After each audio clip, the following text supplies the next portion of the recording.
suivi de vastes mouvements d'exode et de migration forcée des populations locales remplacées par des émigrants turcs et kurdes. On peut dater de 1894 le début du processus génocidaire. Cette année-là eut lieu les premiers massacres systématiques et planifiés. Entre 1894 et 1896 eurent lieu une série de pogroms anti-arméniens suscités par le sultan Abdülhamid.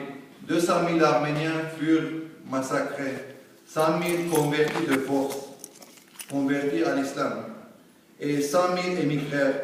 À Constantinople même, la violence se déchaîne contre les Arméniens devant les yeux des représentants étrangers, les politiciens, les ambassades étrangères. Avec la chute du sultan Abdülhamid, les dirigeants jeunes turcs devinrent maîtres du pouvoir. Les jeunes turcs, en reversant le pouvoir absolu d'Abdülhamid, arrêtèrent le mouvement et le projet panislamiste que celui-ci poursuivait. L'idéologie panislamiste fut remplacée par celle de panturanistes ou panturquistes des jeunes turcs. Les panturanistes considèrent que le panislamisme avait échoué sur le plan politique et national. Le Coran n'avait pas réussi à unifier le monde musulman. D'après eux, le Turan devrait réussir là où le Coran avait failli. Ils réécrivent l'histoire en rattachant la nation turque aux Mongols de Genghis Khan, aux Huns d'Attila, voire aux Hittites de la haute antiquité. Ils considèrent la nation turque comme supérieure et glorifièrent l'union de tous les peuples turcs, du Bosphore à la Chine. Les Panturaniens attachèrent la plus grande importance à la culture et à la langue turque. Éblouis par les promesses de la fraction démocratique des jeunes Turcs qui promettaient la constitution pour tous et l'égalité entre tous les citoyens de l'Empire, les Arméniens crurent que l'heure de la délivrance était arrivée. En fait, camouflés derrière ce cheval de Troie idéologique, les jeunes Turcs panturanistes considéraient l'Empire ottoman comme pourri de l'intérieur et ayant fait faillite à l'extérieur.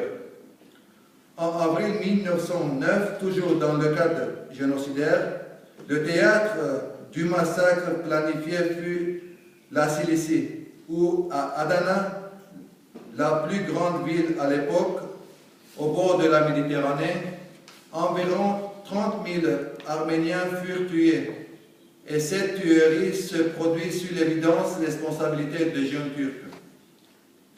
Si nous cherchons la raison de l'enracinement du peuple arménien de sa patrie ancestrale, nous devons avouer quels ont été, en origine politique, libérer la Turquie de la race arménienne par l'extermination.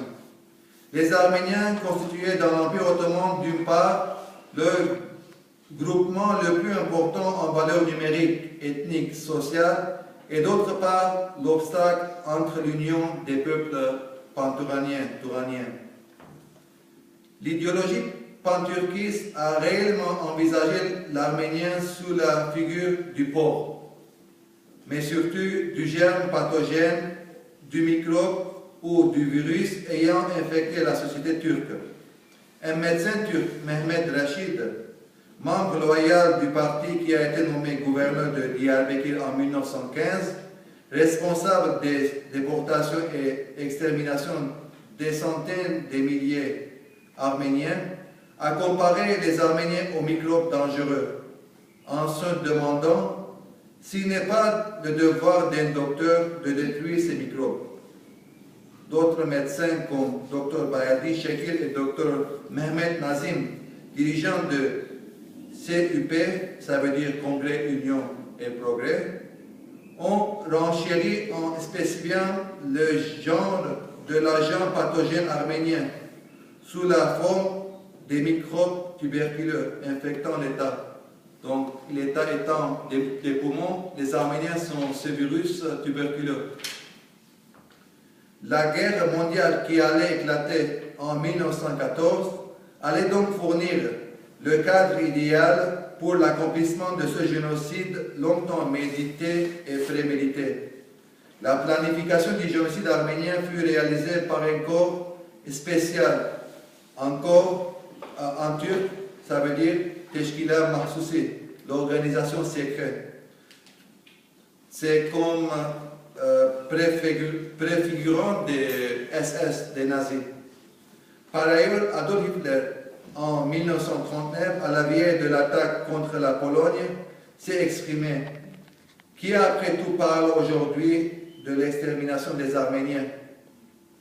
Le plan d'extermination des Arméniens débuta par l'abattage des soldats arméniens, par l'arrestation et l'assassinat des notables arméniens et par la déportation de la population arménienne dans les déserts de la Syrie et de la Mésopotamie.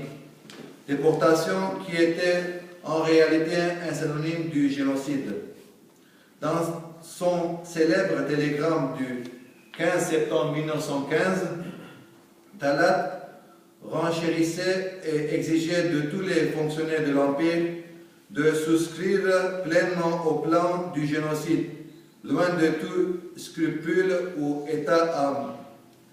Il a été précédemment communiqué que le gouvernement sur l'ordre de Cimiyet a décidé d'exterminer entièrement tous les Arméniens habitant en Turquie. Ceux qui s'opposeraient à cet ordre et à cette décision ne pourraient faire partir de la forme gouvernementale. Quelque tragique que puissent être les moyens de l'extermination, il faut mettre fin à leur existence. L'idéologie du génocide arménien, fondée elle-même sur l'idéologie nationale turaniste, avait magistralement réussi, preuves et documents scientifiques à l'appui. L'extermination de plus d'1,5 million d'Arméniens, réalisant en grande partie le rêve d'empire religieusement et racialement homogène d'Abdülhamid et ensuite des jeunes Turcs.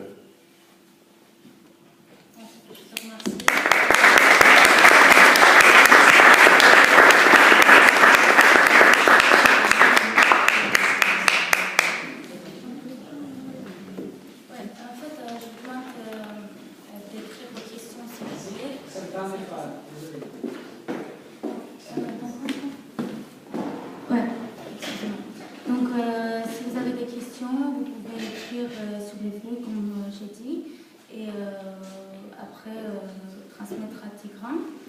Donc, Sarkis, il a parlé bien évidemment de l'histoire du génocide, mais le dernier jour, j'ai entendu une phrase qui m'a beaucoup plu, que l'histoire, il ne faut pas juste apprendre l'histoire, mais il faut aussi comprendre l'histoire. Et pour ça, c'est vrai que nous, les gens ordinaires, on a toujours besoin des gens, des historiens, des spécialistes qui vont nous analyser un peu tout ce qui s'est passé pendant cette époque. Et donc, on a parlé aussi de la guerre, on a parlé du génocide des Arméniens, de l'Empire ottoman dans la Grande Guerre. Parce que des fois, on attend par les Turcs qu'il ne s'agissait pas du génocide, il s'agissait de la guerre. Nous, on ne contredit pas, les Arméniens ne sont jamais contredits, et aussi les historiens partout dans le monde, ils n'ont jamais dit qu'il n'y avait pas de la guerre. Bien évidemment, il y avait de la guerre, mais il y avait aussi le génocide arménien pendant cette guerre. Donc maintenant, on va passer à l'analyse. Sarkis, il va analyser un petit peu le début de sa recherche et de son travail. Merci. Donc, j'ai parlé de l'histoire du génocide, à propos de l'histoire du génocide. Maintenant, je vais analyser, comme j'ai déjà dit, l'idéologie pan-islamiste n'a pas marché parce que c'était impossible d'unir tous les musulmans.